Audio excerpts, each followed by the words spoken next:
L'événement de Ghadir. Une fois les cérémonies du Hajj achevées, le saint prophète sallallahu alayhi wa sallam s'en alla de la Mecque pour retourner à Médine le 14 Zil Hajj.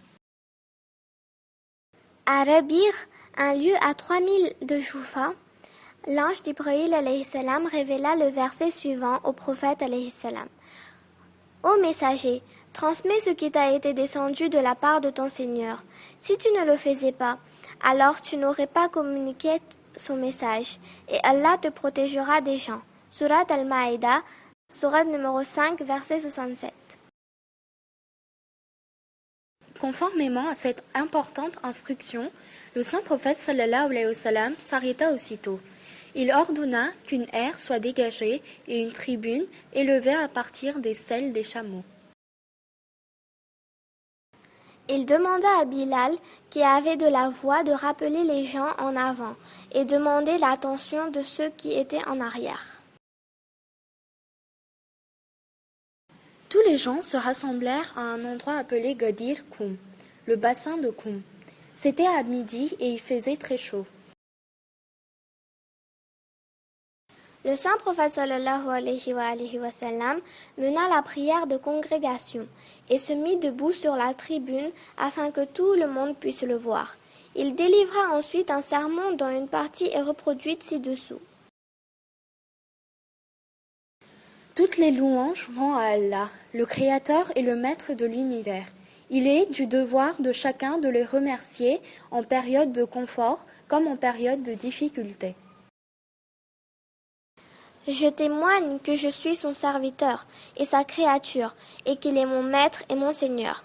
Je transmets aux gens tout ce qu'il me révèle afin de les guider. Il m'est ordonné par Allah de vous dire que je serai bientôt enlevé de votre compagnie. Ô peuple, je vous laisse deux choses en héritage, le livre d'Allah et ma progéniture, les Ahlul Bayt alayhi salam. Ils ne se sépareront jamais jusqu'à ce qu'ils me rejoignent au paradis, à la fontaine de Kawthar. Aussi longtemps que vous côtoierez mes deux héritages, vous ne serez pas éloignés du bon chemin. Ne traînez pas trop loin derrière eux et ne marchez pas devant eux, car dans les deux cas, vous vous éloignerez du droit chemin.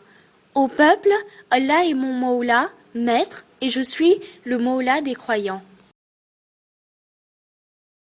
Le saint prophète sallallahu alayhi wa sallam demanda ensuite à l'audience: Ô peuple, ne suis-je pas votre maître, Mawla, plus que vos propres âmes? Les gens répondirent d'une seule voix: Oui, prophète d'Allah. Puis le saint prophète sallallahu alayhi wa sallam se pencha et hissa Imam Ali alayhi salam par la main et le présenta à la foule de part et d'autre de la tribune et proclama: Man kuntu mawlahum fahadha aliyun mawla. Celui dont je suis le maître Mawla, Ali est aussi son maître.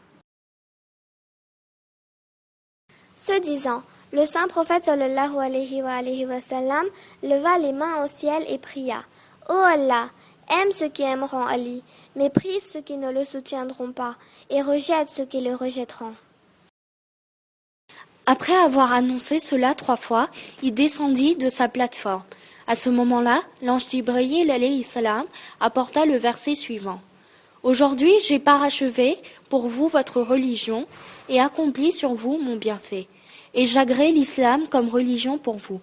Surat Al-Maïda 5.3. Le saint prophète sallallahu alayhi wa sallam remercia Allah pour son bienfait et demanda à Imam Ali alayhi salam de s'installer dans une tente afin que les gens puissent lui porter le serment d'allégeance. Parmi les premiers à féliciter Imam Ali alayhi salam figuraient Abu Bakr et Omar. Curieusement, ils furent aussi les premiers à lui renier ses droits après le décès du saint prophète sallallahu alayhi wa sallam. Une fois les formalités concernant la succession d'Imam Ali alayhi salam achevées, les gens commencèrent à rentrer chez eux. À Djoufa, ceux qui étaient venus de Syrie et d'Égypte quittèrent la caravane centrale, ainsi que les gens originaires de Yémen et de Hazramaut.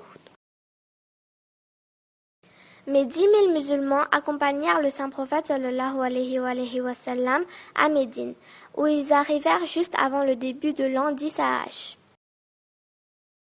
Les détails de cette journée sont rapportés dans la plupart des livres d'histoire des musulmans, par des historiens chiites comme des historiens non chiites. Bien qu'il n'y ait nul doute quant au fait que Imam Ali alayhi salam a été désigné comme le prochain chef des musulmans par cette importante journée, bien des musulmans ignorèrent ce commandement après le décès du saint prophète sallallahu alayhi wa sallam. Alors qu'Imam Ali alayhi salam était occupé à organiser les funérailles du prophète sallallahu alayhi wa sallam, ils choisirent leur propre chef qui n'avait ni le droit ni les compétences pour les diriger. Le jour de Ghadir constitue l'un des jalons essentiels de notre histoire et les chiites du monde entier célèbrent Eid el-Ghadir le 18 Dhul-Hajj.